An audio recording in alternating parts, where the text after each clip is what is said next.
What's up, guys? It's Tierrathyme, and today I'm going to teach you how to make a few different types of nourishing herbal infusions.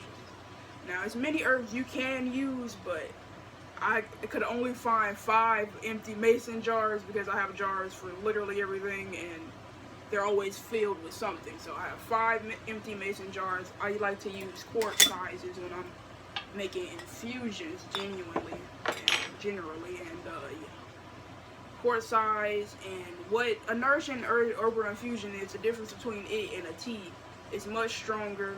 It's like you let the plant material sit for 24 hours. Not every single nourishing herbal infusion you do that with, but that's what you do generally with every single herb.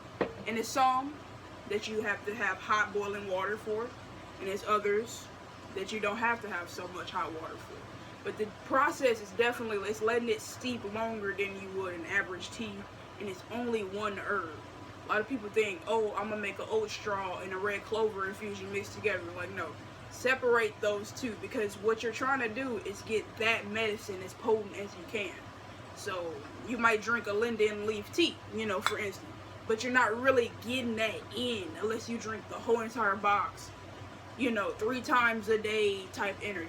When you're making nourishing herbal infusions, you're getting that medicine in like 2 times as faster as you would with a regular tea. So today, like I said, you see all these herbs here, but I have 5 empty jars, so I'm gonna make 5 for different ailments that I'm going through at the time, and making them for other people as well. So today I'm gonna show you how to make a linden, and I'll eventually show you how to make all of them, but today this is what I'm doing. Linden, marshmallow, which I haven't done before, and it's a cold infusion, so that'll be fun.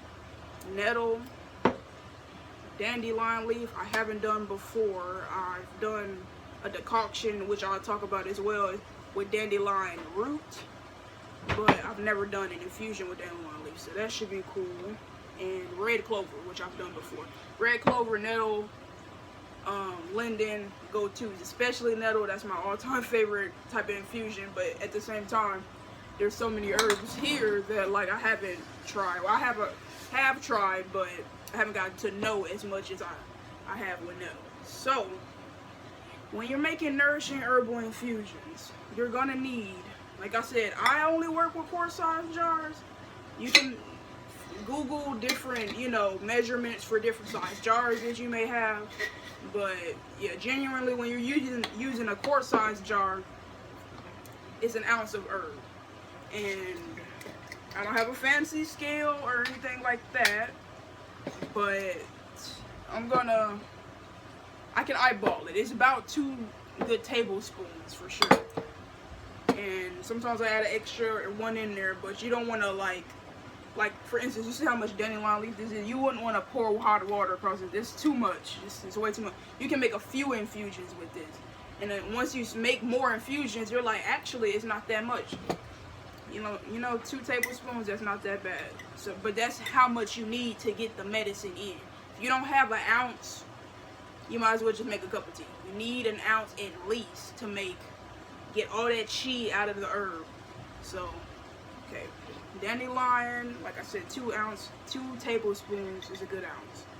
So I've never had this before, but what I'm gonna do here is just, my water's getting hot, and I'm just gonna fill up each one with those measurements so you can get an eyeball about how much. So dandelion, it's a really good detox overall. It's good for all ailments, just anti everything. It protects against cancer. It's good for your kidneys and like inner organ. It's just really good for your skin. Like, it's full of vitamins and minerals. I was talking, so I didn't even measure that quite. But yeah, it's just really good for you. So if I can get more of that in, that'd be great. Because I have a lot of dandelion leaf at all times, and I just don't use it as much as I would like. That's my dandelion. So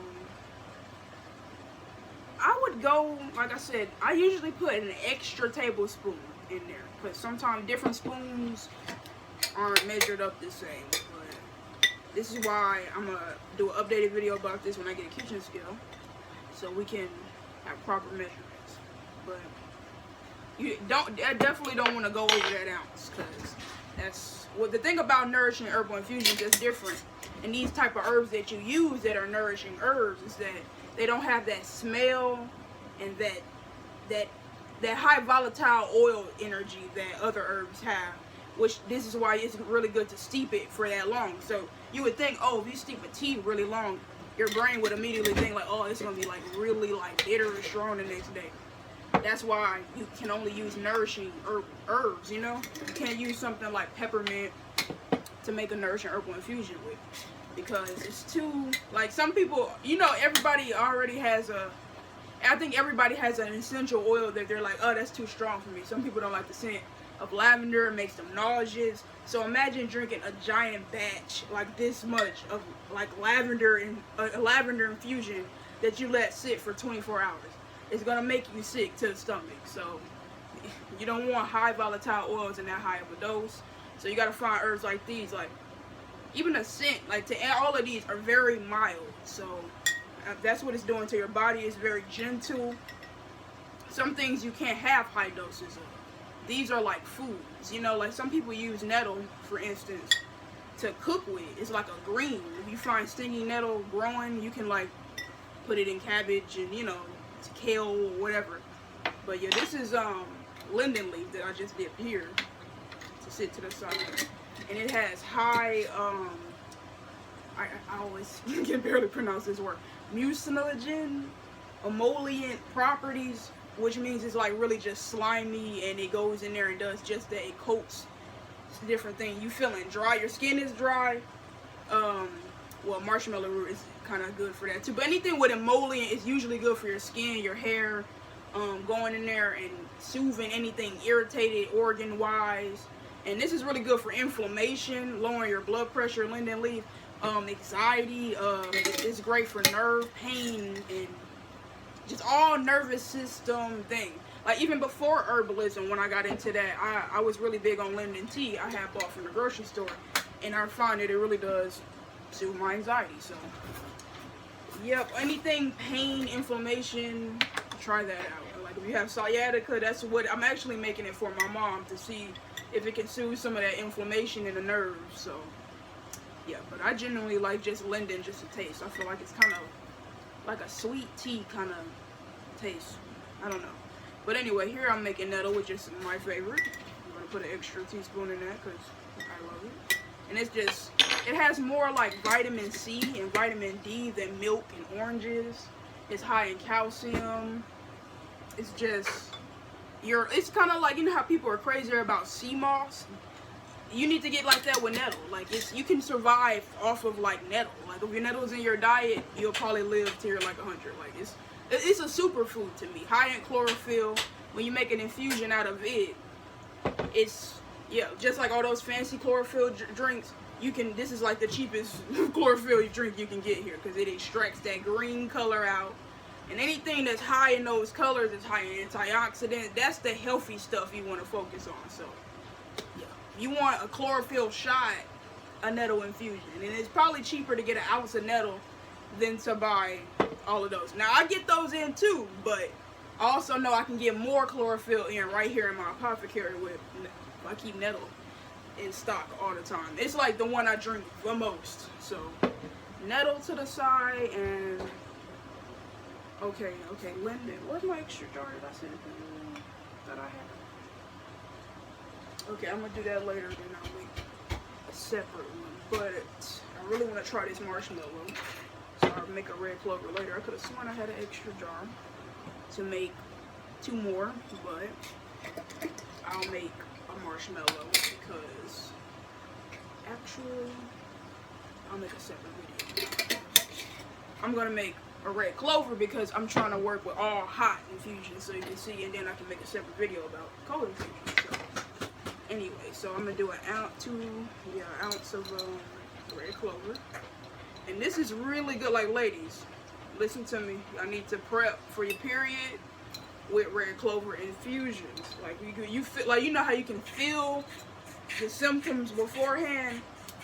Red clover infusion, red raspberry infusions. I could talk about that too in another video, because How about that? Like every video about nourishing herbal infusions, I'll make a little bit at a time. Because it's so many, and it's so many I haven't tried yet. So these I have all tried, and then I'll make another one where it's some that I haven't tried. And I'll talk about these herbs over here that I haven't tried. But today I'm going to stick with the familiar stuff. So red clover, I prep for that when I'm on my cycle. It's really good for hormonal balance. So you don't even have to be a woman or be on your cycle to get into it. Like, it's really good for men in that too, and it's really good for your skin. But when I think red clover, I think of my period. Like I use it in like my yoni steam mix. I use it in, I want to say the whole entire time I'm on my period is pretty much one of my favorite allies. So if you get, I say this, if you make a red raspberry infusion, which I'll make a completely separate video about that, because remember how I said you want to let things sit for 24 hours when you're making these infusions. This one, you don't want to do that because it can make you really sick. But that doesn't mean don't work with it. Don't let that scare you. It's really good. And if you combine the red clover with the red raspberry infusions or into your tea, like you don't even have to drink it straight. I'll talk about different ways you can drink it as well. I'm talking about you won't even know you're on your period. Like I literally didn't even have any cramps last cycle when I drank my red clover. I mean my red raspberry and my red clover tea and infusions. I just was getting it in. And I have a time of the month blend that has both of these herbs in it, and it's in my yoni steams as well. So it's just really good for, like, you know, all things V. So yep. Premenopausal symptoms, cramps, hot flashes. Yeah. If you're a woman, you need, like, if you're a woman and you're starting off your apothecary and you don't know what to get red clover and get red raspberry leaf. So, okay, I have all of these. I don't know why I put the top on them because I'm about to just pour hot water over in it. So they say 2 ounces. Okay, I keep saying 2 ounces. 2 tablespoons is about an ounce. And they say when you work with the quarts, about 4 cups of water for people who want to be technical, but I just kind of fill it to the brim, however much water in the jar. So I'm finna get my water.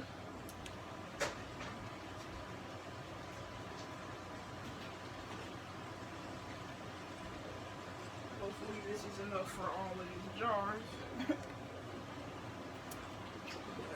You want boiling water for these particular ones. The hot water is extracting all the good cheese. So I think I want to set up a little differently right here. So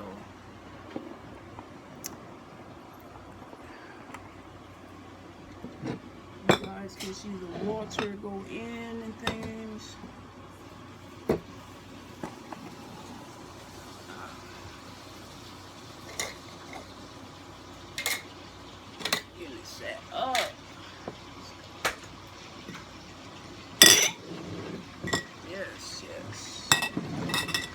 I had an extra jar and it like completely disappeared. Anyway. Still can't quite see it, but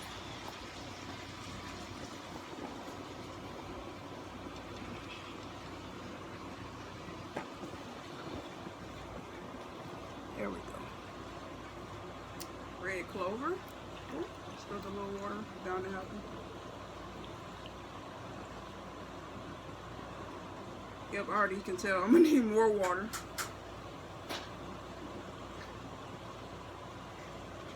Nettle, stinging nettle.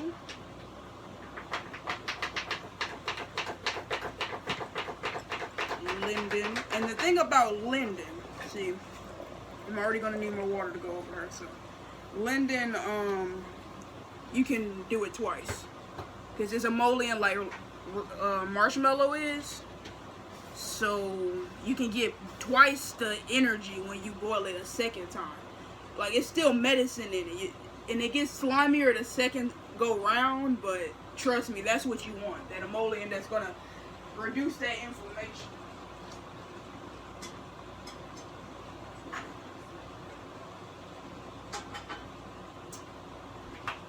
So that's one. So you can do it just like this. And I wouldn't even strain the plant material out. I would just strain it into a cup, separate it, and keep that plant material and do it all over again. And yeah, twice the medicine. You can do this with any type of roots, decoctions and things like that. And I can make, that's what I think I'll do. Yep, I'll make a whole separate video on decoctions because I haven't even done every single decoction there is to do. I've done hawthorn and dandelion leaf. Yep, that's what and there's plenty more roots and things like burdock you can make a decoction out of. Red, yeah, hawthorn, just hardier kind of herbs. Like, I don't know if y'all can hear that, but hawthorn is a really hard type of fruit that comes from a hawthorn tree, and it'll like break your jaw. Like, it's so hard. Like, I tried to break it down in a blender one time and I damn near broke my blender. So if you can find crushed hawthorn powder, that's dope, because it is kind of hard to work with, but don't let that discourage you. Just boil it. You can use it a lot. That means, okay, a little goes a long way, you know? When you're making decoctions, like I said, I'll get into it in a separate video. It's not the same process as infusion. As you can see, the infusion process was fairly easy. 1 ounce of herb over hot water in a jar. Let it sit for 24 hours. Strain it. It lasts about 3 days max. Like, I heard someone say, well, I'm not even gonna say someone. One of my favorite herbalists, April Woods, was talking about would you wouldn't let your food your leftovers sit in there about 4 days. You're kind of like, I might eat it, but it's iffy kind of energy, like, you know. So same thing with your infusions. If it looks iffy, if it smells iffy, you know you forgot about it. It's been sitting in the back. It's fresh. Like, not fresh plant material, but even though I guess you could use that as well. But it's an herb sitting in water. It's going to get moldy and it's going to smell, and you can get sick. So try to get it in 3 days max. And I usually drink it up. I try to split it into the quart size, but sometimes I can drink that whole thing in a day. So it won't even last you that long if you're getting the medicine in. Because like I said, you want to make it for the ailments that you're going through. But it's a few other herbs here that I haven't and have worked with that I can make a video making an infusion out of these as well. So horsetail is really good for your skin, hair. It's like your hair, skin, and nails pill, I would say. I make oils out of this for your hair and things like that. I haven't quite worked with it for the skin, but I know, like, if you just get it in, it's really good for that as well. But horsetail is one. Oat straw, I don't even know how I didn't make one, because this is the one I always keep in rotation. Oat straw is another one good in B vitamins. It has a lot of calcium, and like, if you're noticing a trend here, a lot of these things are nutrient dense, high in vitamins and minerals. Like, this is your multivitamin, people. Like, you don't need no multivitamin capsule. Like, just drink it. Like, you're gonna drink water at some point, right? You're gonna drink tea. Sometimes substitute that soda or the other, crap that you drink, and drink a nourishing herbal infusion. And kind of look at it like your vitamin. Like, you get up in the morning and you drink that. You know what I mean? You can drink it cold, because like that's usually what I do. You can drink it cold, or you can kind of do like a tincture-like method where you kind of add it to your tea. Let's say your kettle's getting hot. You put the honey in your cup. You put about this much infusion in there with whatever other tea you're trying to drink, just to get it in. And I've done that. I usually do that with red raspberry infusions. I like pour it in a little bit to, so. And I'll talk about why I do that with that particular one. But some like nettle, like, it's so safe. Like, you can just straight up drink it. Look, it's already extracting that chlorophyll. And I know you want to shake it, but it's hot. So we're just not going to do that. But I let it cool before I stick it in the fridge. Hours. I'll probably stick it in the fridge tonight at some point. But yeah, when my water's getting hot, I'm going to put the rest of that water in this Linden infusion and this dandelion up here. But yeah, mullein is another herb you can do nourishing herbal infusions with. Now, I smoke a lot of mullein, but I don't know why I haven't made a mullein infusion. Like, it's really good for your throat. lungs, like respiratory area. So, you know, it's coming up. It's October here, and it's coming up to, you know, flu season or whatever. You know, it's all types of things going on out here. And if you want to stay safe, get your mullein in. If you feel like you're have a harsh throat from a lot of smoking, get your mullein in. That's what the Native Americans did. That's why I smoke mullein. And you can just work with it. It's very gentle. It doesn't even smell like anything, taste like anything. So I'm pretty sure the infusion is just the same way. And like I said, I'll make a whole entire video about the mallow infusion, because you can do it cold and you can also do it hot, just like the Linden infusion, to get more of the emollient energy out, that the slime, you know. Talked about hawthorn. It's more in the decoction category. Comfrey. Now that's another one that I haven't did an infusion about, but I will. And it's Comfrey. It's like Pacific medicine. They call it bone knit, and it's really good for, like, let's say you just had surgery and you're trying to heal wounds internally and like things like that, like overall healing from the inside type thing. That's when you want to reach to that. Now, because now they got new studies saying, you know, oh, it's not really good for your stomach. I think it's not really good for a few organs they name. Even though, you know, indigenous people drank it and consumed it all the time. I mean, I know they didn't have the scientific knowledge, you know, that we do now, but Comfrey was always used back then, and now people are scared of it. So that's kind of why I have been tempted to not work with it, because I haven't had those problems. Never been in the hospital, never broke a leg, praise God, you know, so I never just had to reach out to this plant ally. But it's great to have an apothecary, and I might need to use it. Now, something I do want to do with it is make oils with it, because it's really good for your skin, and you can make salves and things like that. Anyway, that's a separate video. And yeah, I talked about red raspberry. I want to make a separate video because it's not complex, because I don't want to make it sound hard to anybody, but it's just a different preparation. And yeah, red clover, that's supposed to be down here with what the ones that I use. But it's so many other ones. I heard people they made infusions out of hibiscus, which I don't know too much about, because I don't really even like hibiscus tea. It's kind of bitter. So I don't know. Like, but they say you can do that. Hibiscus, I seen lemon balm on one, chickweed is one, dulce is another. Damn it, it's on the tip of my tongue. Where's my calendula? I had calendula up here.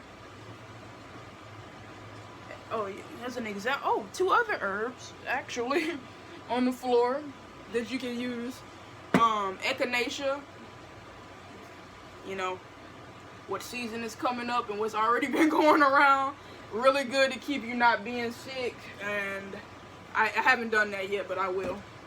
And calendula is really good for your skin. Like, just look at it like a beauty infusion. I don't do this too often, but I have. But it's plenty more. Like I said, lemon balm, chickweed, dulce. It's like a few others that I can leave in the caption that you can, but it's so many that I haven't worked with, and I just want to work with them, so we can explore that together, definitely. But yeah, that was a quick intro on how to make Nourishing Herbal Infusions. Like I said, my water's getting hot, almost to, you know, I can get these other two, but yeah, I get the concept. An ounce of herb, hot water. Water is very important. Let me get into that real quick. No tap water. I don't give a damn how much you boil it. It's kind of counteracting what you're doing, because it's like fluoride, chlorine, pesticides, fucking parasites, heavy metals. I can make a separate video about that too.